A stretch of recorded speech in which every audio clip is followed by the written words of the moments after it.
Hola, hoy vamos a jugar a ser detectives, pero detectives sensoriales. Nos vamos a meter de lleno a investigar por qué a veces una cerveza, que esperábamos con tantas ganas, de repente sabe, pues eso, rara, mal.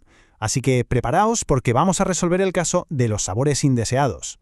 Bien, este es nuestro plan de investigación. Primero vamos a delimitar la escena del crimen. Después iremos interrogando a los principales sospechosos, uno por uno, para entender cómo actúan. Y al final juntaremos todas las pistas para ver cómo los cerveceros pueden, prevenir estos crímenes del sabor. A todos nos ha pasado. Esa expectación, ese primer sorbo y, de repente, algo no va bien. Justo ahí, en ese momento, es donde tenemos nuestra escena del crimen. Es una sensación que fastidia bastante, ¿a que sí? Te abres una cerveza, la sirves y al momento notas que algo falla. A lo mejor no sabes identificar qué es exactamente, pero sabes que no está como debería. A ver, estos sabores tan raros no son casualidad, son pistas. Son como las huellas dactilares que dejan los culpables químicos, y justo estos perfiles son los que vamos a usar para empezar a identificar a nuestros sospechosos. Muy bien, pues vamos a por nuestro primer sospechoso. Su alias es el intruso mantecoso, y su nombre, de verdad, su nombre técnico, es diacetilo. El diacetilo es un compuesto que curiosamente la levadura produce de forma totalmente natural mientras fermenta. Lo normal, el plan A, es que la propia levadura lo vuelva a absorber y lo limpie. El problema viene cuando ese plan falla y el culpable pues se queda en la cerveza. Y esta es su tarjeta de visita, su firma. Si al probar una cerveza se nota ese perfil mantecoso, casi como a caramelo de tofe, y además deja una sensación un poco resbaladiza en la boca, vamos, es casi seguro que hemos pillado a nuestro culpable, al diacetilo.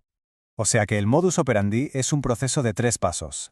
La levadura, ella solita, primero crea el problema y luego debería solucionarlo. Es un ciclo completamente natural. El crimen ocurre cuando el tercer paso, el de la limpieza, se interrumpe por alguna razón. Y aquí es donde las cosas se pueden torcer. Si la temperatura baja mucho, la levadura se queda como dormida. Si la cerveza se separa de la levadura antes de tiempo, pues no le da tiempo a terminar el trabajo de limpieza. O simplemente, si la levadura no estaba en plena forma desde el principio, no tiene fuerza para acabar la faena. Venga, pasamos al segundo sospechoso.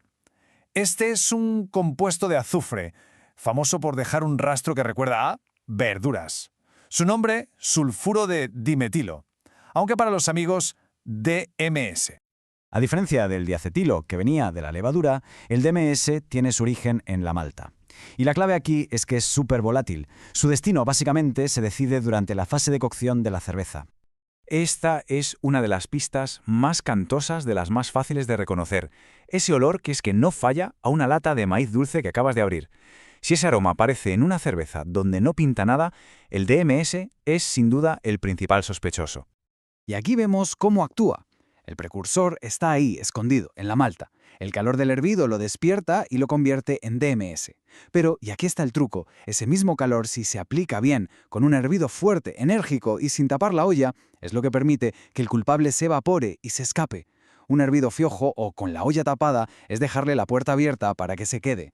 Y ahora llegamos al enemigo público número 1 de la cerveza, la oxidación. Este culpable es probablemente el responsable de más cervezas estropeadas que ningún otro. El nombre químico, trans-2-nonenal, suena muy técnico, pero su origen es muy simple. El oxígeno. Oxígeno que se cuela y entra en contacto con la cerveza ya terminada.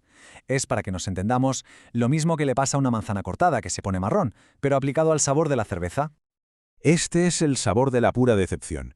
Cuando una cerveza que debería saber fresca, brillante, de repente sabe como a papel mojado o a una librería vieja, es la señal inequívoca de que el oxígeno ha hecho de las suyas. Y aquí viene lo peor de este caso. Mientras que el diacetilo o el DMS a veces tienen arreglo, la oxidación es una sentencia de muerte para el sabor de una cerveza. Una vez que el daño está hecho, ya no hay vuelta atrás, es permanente. Bueno, ya hemos visto a los 3 grandes, pero la lista de culpables es más larga. Vamos a hacer una rueda de reconocimiento rápida y luego viene un giro muy interesante en esta investigación. Aquí tenemos a otros delincuentes habituales. El acetaldehído, con su aroma a manzana verde, que aparece si la fermentación se queda a medias. El ácido acético, que es, vinagre, y es culpa de bacterias y oxígeno. Y los clorofenoles, que huelen como a desinfectante y pueden venir de algo tan tonto como usar agua del grifo sin tratar. Pero atención, que aquí la trama se complica. Porque lo que en un sitio es un crimen, en otro es una virtud. Por ejemplo, Ese sabor a cuadra que da la levadura Brettanomyces te arruinaría una IPA. Pero es justo la esencia de un alambic belga. O un poquito de diacetilo, que en una lager es un fallo garrafal, en una ale escocesa puede dar un tope a caramelo muy agradable. Al final, todo depende del contexto.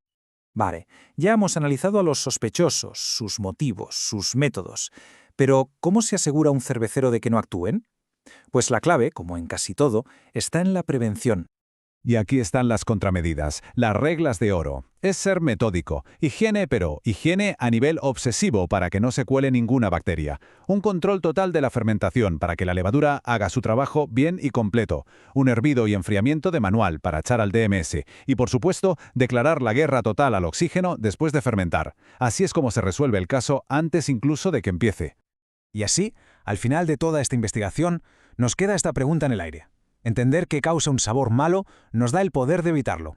Pero claro, como hemos visto, a veces un defecto es simplemente una característica que está en el sitio equivocado.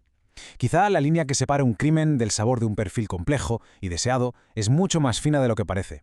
Gracias por acompañarnos en este análisis.